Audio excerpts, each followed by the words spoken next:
యుద్ధం తథ్యమైనా అంతా కౌరవులైనా రెండో వైపుంది ఏకైక అర్జునుడేనా ధర్మం పక్షం ఉంటే రక్తం ఎవ్వడిదైనా ఎంత పారించు హింసే అవునా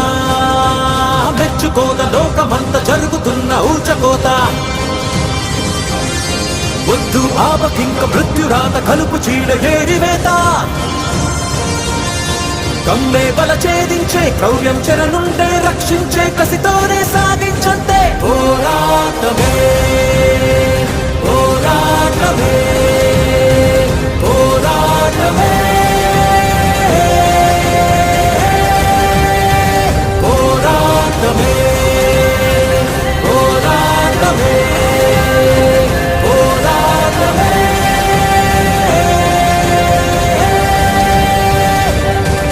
యుద్ధం తథ్యమైనా అంతా కౌరవులైనా రెండో వైపుంది ఏకైక అర్జునుడే